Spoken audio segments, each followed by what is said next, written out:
आखिर क्यों इंसान को बुढ़ापे में इतना दुख मिलता है और क्यों बुढ़ापे में इंसान को नींद नहीं आती? और क्या आप जानते हैं मनुष्य की आयु 200 वर्ष से 40 वर्ष कैसे हो गई? दोस्तों चलिए जानते हैं इस बारे में विस्तार से। दोस्तों आपने भी भगवान शिव और देवी पार्वती को लेकर बहुत सी कथाएं सुनी होंगी। उन्हीं में से एक कथा आज हम आपको सुनाने वाले हैं। एक बार की बात है, देवी गौरा और भगवान चंद्रशेखर धरती का भ्रमण करने के लिए निकले थे। तभी माता पार्वती ने देखा कि कुछ बूढ़े लोगों पर अत्याचार किया जा रहा है। तब उन्होंने महादेव से पूछा कि बुढ़ापे में लोगों की बेकदरी क्यों होती है, कोई उनकी क्यों नहीं सुनता और उनका कोई सम्मान क्यों नहीं करता। माता उमा के ये प्रश्न सुनकर महादेव बोले, प्रिय पार्वती, जब वो सृष्टि का निर्माण हुआ था तब सभी प्राणियों की उम्र 40 वर्ष निर्धारित की गई, जिसमें से मनुष्य को भी जीवन जीने के लिए 40 वर्ष दिए गए थे। तो चलो मैं तुम्हें एक ऐसी कथा सुनाता हूँ जिससे तुम्हें अपने सभी प्रश्नों के उत्तर मिल जाएंगे। सृष्टि के रचयिता परमपिता ब्रह्मा ने ही हर जीव की आयु तय की थी।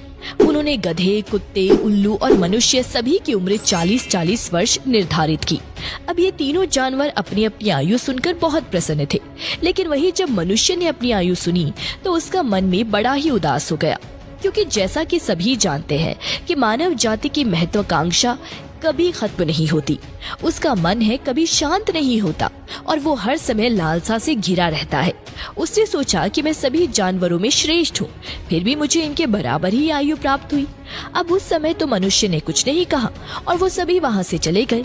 फिर कुछ समय बाद गधा भगवान ब्रह्म के पास पहुँचा और कहने लगा, हे प्रभु, आपने मुझे इतनी ज्यादा उम्र क्यों दी?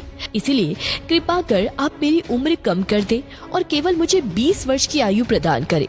भगवान ब्रह्मा ने जब गधे की बात सुनी तो उन्होंने कहा कि ठीक है, मैं तेरी आयु कम कर देता हूँ, लेकिन तुझे अपनी आयु किसी को दान में देनी होगी। जिसके बाद ब्रह्मा जी ने गधे की आधी उम्र मनुष्य के दे दी और इस तरह मनुष्य की उम्र 60 वर्ष हो गई। फिर कुछ ही देर बाद ब्रह्मा जी के पास एक कुत्ता भागते भागते आया और वो बड़ा ही परेशान था।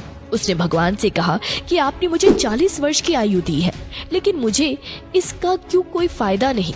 मैं तो केवल इंसानों के घरों की रेख देख करता हूँ, लोगों का झूठा खाता हूँ और रात भर भौंकता रहता हूँ,